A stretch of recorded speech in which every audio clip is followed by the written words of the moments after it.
نحمده ونصلي على رسوله الكريم اما بعد اعوذ باللہ من الشیطان الرجیم بسم اللہ الرحمن الرحیم وَلَقَدْ أَرْسَلْنَا إِلَىٰ أُمَمٍ مِّن قَبْلِكَ فَأَخَذْنَاهُم بِالْبَأْسَاءِ وَالضَّرَّاءِ لَعَلَّهُمْ يَتَضَرَّعُونَ۔ اور ہم نے رسول بھیجے تھے بہت سی امتوں پر تجھ سے پہلے، پھر ان کو پکڑا ہم نے سختی میں اور تکلیف میں تاکہ وہ گڑ گڑاویں۔ خلاصہ تفسیر، اور ہم نے آپ صلی اللہ علیہ وآلہ وسلم سے پہلی امتوں کی طرف بھی پیغمبر بھیجے تھے، مگر انہوں نے ان کو نہ مانا، تو ہم نے ان کو تنگ دستی اور بیماری سے پکڑا تاکہ وہ ڈھیلے پڑ جاویں اور اپنے کفر و معصیت سے توبہ کر لیں۔ سو جب ان کو ہماری سزا پہنچی تھی، وہ ڈھیلے کیوں نہ پڑے کہ ان کا جرم معاف ہو جاتا، لیکن ان کے قلوب تو ویسے ہی سخت کے سخت رہے، اور شیطان ان کے اعمال بد کو ان کے خیال میں بدستور آراستہ و مستحسن کر کے دکھاتا رہا۔ پھر جب وہ لوگ بدستور ان چیزوں کو بھولے اور چھوڑے رہے جن کی ان کو پیغمبروں کی طرف سے نصیحت کی جاتی تھی، یعنی ایمان و اطاعت، تو تم نے ان پر عیش و عشرت کی ہر چیز کے دروازے کھول دیے، یہاں تک کہ جب ان چیزوں پر جو کہ ان کو ملی تھی وہ خوب اترا گئے اور غفلت و سستی میں ان کا کفر اور بڑھ گیا، اس وقت ہم نے ان کو دفعتاً بے گمان عذاب میں پکڑ لیا اور عذاب شدید نازل کیا، جس کا ذکر قرآن میں جا بجا آیا ہے۔ پھر اس عذاب سے ظالم لوگوں کی جڑ تک کٹ گئی، اور اللہ کا شکر ہے جو تمام عالم کا پروردگار ہے کہ ایسے ظالموں کا پاپ کٹا جن کی وجہ سے دنیا میں نحوست پھیلی تھی۔ معارف و مسائل آیات مذکورہ میں شرک و کفر کا ابطال اور توحید کا اثبات ایک خاص انداز میں کیا گیا ہے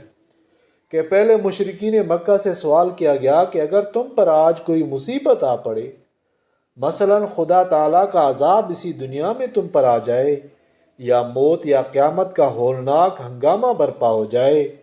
تو اپنے دلوں میں غور کر کے بتلاؤ کہ تم اس وقت اپنی مصیبت کو دور کرنے کے لیے کس کو پکارو گے اور کس سے امید رکھو گے کہ وہ تمہیں عذاب اور مصیبت سے نجات دلائے؟ کیا یہ پتھر کے خود تراشیدہ بت یا مخلوق میں سے دوسرے لوگ جن کو تم نے خدا تعالیٰ کی حیثیت دے رکھی ہے اس وقت تمہارے کام آئیں گے اور تم ان سے فریاد کرو گے، یا صرف ایک اللہ جل شانہ کو ہی اس وقت پکارو گے؟ اس کا جواب کسی ذی ہوش انسان کی طرف سے بجز اس کے کہ ہو ہی نہیں سکتا، جو خود حق تعالیٰ نے ان کی طرف سے ذکر فرمایا کہ اس عام مصیبت کے وقت بڑے سے بڑا مشرک بھی سب بتوں اور خود تراشیدہ معبودوں کو بھول جائے گا اور صرف خدا تعالیٰ کو پکارے گا۔ تو اب نتیجہ ظاہر ہے کہ یہ تمہارے بت اور وہ معبود جن کو تم نے خدا تعالیٰ کی حیثیت دے رکھی ہے اور ان کو ہی اپنا مشکل کشا اور حاجت روا جانتے اور کہتے ہو، جب اس بڑی مصیبت کے وقت تمہارے کام نہ آئے اور تمہیں یہ جرت و ہمت بھی نہ ہو سکے کہ ان کو اپنی امداد کے لیے بلاؤ، تو پھر ان کی عبادت اور ان کی مشکل کشائی کس دن کام آئے گی؟ یہ مضمون سابقہ آیات کا خلاصہ ہے۔ ان میں بطور فرض کے یہ بتلایا گیا کہ تمہارے کفر و شرک اور نافرمانی کی سزا میں تم پر اسی دنیا کی زندگی میں بھی عذاب آ سکتا ہے، اور بالفرض زندگی میں عذاب نہ آیا تو قیامت کا آنا تو یقینی ہے، جہاں انسان کے سب اعمال و افعال کا جائزہ لیا جائے گا اور جزا و سزا کے احکام نافذ ہوں گے۔ یہاں قیامت سے مراد متعارف معنی قیامت کے بھی ہو سکتی ہے، اور یہ بھی ہو سکتا ہے کہ لفظ ساعت سے اس جگہ قیامت صغریٰ مراد ہو جو ہر انسان کی موت پر قائم ہو جاتی ہے، جیسا کہ معروف ہے کہ من مات فقل قامت قیامتہ، یعنی جو شخص مر گیا اس کی قیامت تو آج ہی قائم ہو گئی، کیونکہ قیامت کے حساب و کتاب کا ابتدائی نمونہ بھی قبر و برزخ میں سامنے آ جائے گا، اور وہاں کی جزا و سزا کے نمونے بھی یہیں سے شروع ہو جائیں گے۔ حاصل یہ ہے کہ نافرمانی کرنے والوں کو ان آیات میں متنبع کیا گیا ہے کہ اپنی اس نافرمانی کے ساتھ بے فکر ہو کر مت بیٹھو۔ ہو سکتا ہے کہ اسی دنیا کی زندگی میں تم پر اللہ تعالیٰ کا کوئی عذاب آ جائے جیسا پچھلی امتوں پر آیا ہے، اور یہ بھی نہ ہو تو پھر موت یا قیامت کے بعد کا حساب تو یقینی ہے۔ لیکن اپنی زندگی کے محدود اوقات اور اس میں پیش آنے والے نہایت محدود تجربات پر پوری دنیا اور پورے عالم کو قیاس کو کرنے والے انسان کی طبیعت ایسی چیزوں میں ہیلا جو ہوتی ہے، وہ انبیاء علیہم السلام کے انذار اور تنبیہات کو موہوم خیالات کہہ کر ٹال جاتے ہیں، خصوصاً جب کہ ایسے حالات بھی ہر زمانے میں آتے ہیں کہ بہت سے لوگ اللہ تعالیٰ اور اس کے رسول صلی اللہ علیہ وآلہ وسلم کی کھلی نافرمانیوں کے باوجود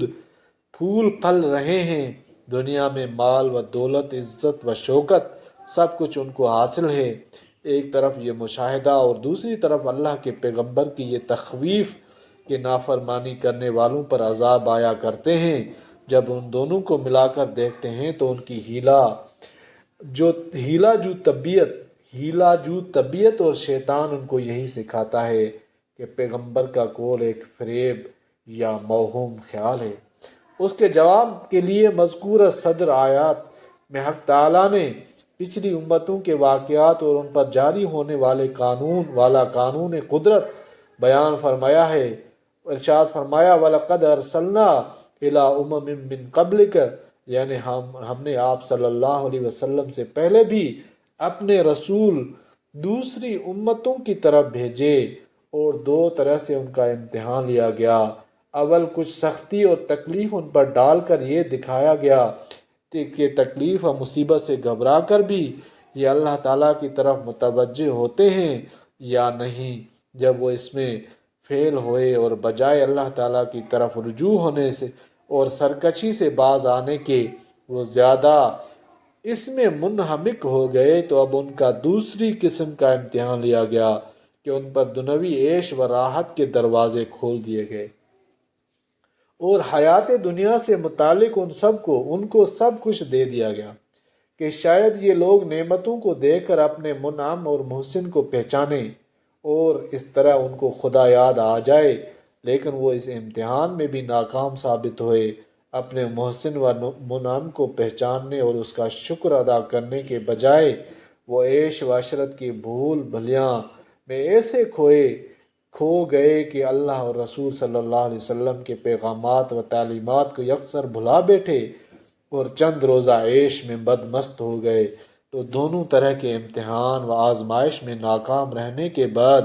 ان پر ہر طرح کی حجت تمام ہو گئی، تو اللہ تعالیٰ کے عذاب میں دفعتاً پکڑ لیے گئے اور ایسے نیست و نابود کر دیے گئے کہ ان کا سلسلہ نسل بھی باقی نہ رہا۔ یہ عذاب پچھلی امتوں پر اکثر اس طرح آیا کہ کبھی آسمان سے، کبھی زمین سے، کبھی کسی دوسری صورت سے ایک عذاب عام آیا اور پوری قوم اس میں بھسم ہو کر رہ گئی۔ نوح علیہ السلام کی پوری قوم کو پانی کے ایسے طوفان عام نے گھیر لیا جس سے پہاڑوں کی چوٹیاں بھی محفوظ نہ رہ سکیں۔ قوم عاد پر ہوا کا شدید طوفان 8 دن تک مسلسل رہا جس سے ان کا کوئی فرد باقی نہ بچا۔ قوم سمود کو ایک خوفناک آواز کے ذریعے تباہ کر دیا گیا۔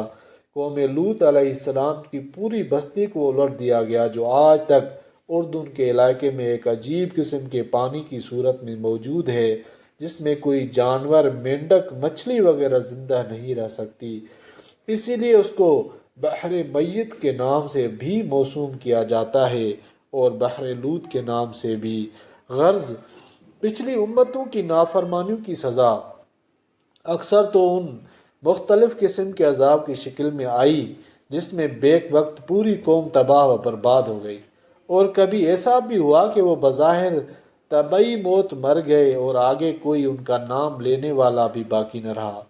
آیت مذکورہ میں یہ بھی بتلا دیا گیا کہ اللہ رب العالمین کسی قوم پر عذاب عام دفعتاً نہیں بھیجتے، بلکہ بطور تنبیہ کے تھوڑی تھوڑی سزائیں نازل فرماتے ہیں جن کے ذریعے سعید و نیک بخت لوگ اپنی غفلت سے باز آ کر صحیح راستے پر لگ سکیں، اور یہ بھی معلوم ہو گیا کہ جو تکلیف اور مصیبت دنیا میں بطور سزا کے دی جاتی ہے اس کی صورت اگرچہ سزا کی ہوتی ہے لیکن حقیقت اس کی بھی سزا نہیں ہوتی، بلکہ غفلت سے چونکانے اور بیدار کرنے کے لیے ہوتی ہے، جو عین تقاضائے رحمت ہے۔ قرآن مجید کی ایک دوسری آیت میں ارشاد ہے وَلَنُذِيقَنَّهُم مِّنَ الْعَذَابِ، یعنی ہم ان کو عذاب اکبر چکھانے سے پہلے ایک عذاب ادنا چکھاتے ہیں تاکہ وہ اب بھی حقیقت کو سمجھ کر اپنے غلط راستے سے باز آ جائیں۔ پوری آیت کا ترجمہ یہی ہے۔ انہی آیات سے یہ شبہ بھی دور ہو گیا کہ یہ دنیا تو دار الجزا نہیں بلکہ دار العمل ہے، یہاں تو نیک و بد اور خیر و شر ایک ہی پلے میں تلتے ہیں، بلکہ بد نیکوں سے اچھے رہتے ہیں۔ پھر اس دنیا میں سزا جاری ہونے کا کیا مطلب ہے؟ جواب واضح ہے کہ اصل جزا و سزا تو اسی روز قیامت میں ہوگی، جس کا نام ہی یوم الدین یعنی روز جزا ہے، لیکن کچھ تکلیفیں بطور نمونہ عذاب کے اور کچھ راحتیں بطور نمونہ ثواب کے اس دنیا میں بمقتضائے رحمت بھیج دی جاتی ہیں۔ اور بعض عارفین نے تو یہ فرمایا ہے کہ دنیا کی جتنی لذتیں اور راحتیں ہیں وہ بھی سب نمونہ ہیں جنت کی راحتوں کا، تاکہ انسان کو ان کی طرف رغبت پیدا ہو، اور جتنی تکالیف پریشانیاں رنج و غم اس دنیا میں ہیں وہ بھی سب کے سب نمونہ ہیں عذاب آخرت کے، تاکہ انسان کو ان سے بچنے کا اہتمام پیدا ہو، ورنہ بغیر کسی نمونے کے نہ کسی چیز کی طرف کسی کو رغبت دلائی جا سکتی ہے اور نہ کسی چیز سے ڈرایا جا سکتا ہے۔ الغرض دنیا کی راحت و کلفت در حقیقت سزا و جزا کے نمونے ہیں، اور یہ پوری دنیا آخرت کا شو روم ہے جس میں تاجر اپنے مال کے نمونے دکھانے کے لیے دکان کے سامنے لگاتا ہے کہ ان کو دیکھ کر خریدار کو رغبت پیدا ہو۔ معلوم ہوا کہ دنیا کا رنج و راحت در حقیقت سزا و جزا نہیں بلکہ خالق سے کٹی ہوئی مخلوق کا رشتہ بھی اپنے خالق سے جوڑنے کی ایک تدبیر ہے۔ خود آیت مذکورہ کے آخر میں بھی اس حکمت کا ذکر لعلہم یتضرعون کے جملے میں فرمایا گیا ہے، یعنی ہم نے ان پر جو محنت و مصیبت دنیا میں ڈالی اس کا منشا در حقیقت عذاب دینا نہ تھا، بلکہ یہ تھا کہ مصیبت میں طبعی طور پر شخص کو خدا یاد آیا کرتا ہے، اس لیے اس محنت میں ڈال کر اپنی طرف متوجہ کرنا مقصود تھا۔ اس سے معلوم ہوا کہ دنیا میں جو تکلیف و مصیبت بطور عذاب کے بھی کسی شخص یا جماعت پر آتی ہے اس میں بھی ایک پہلو سے رحمت الہی کار فرما ہوتی ہے۔ تو اللہ تعالیٰ قرآن پاک کو سمجھنے کی توفیق عطا فرمائے اور دنیا کی مصیبتوں پر صبر کرنے کی توفیق عطا فرمائے۔ جیسے دنیا دار العمل ہے اور آخرت دار الجزا ہے، تو نیک اعمال کا ثواب انشاءاللہ اللہ تعالیٰ قیامت کے دن ضرور دے گا۔ وآخر دعوانا الحمدللہ رب العالمین۔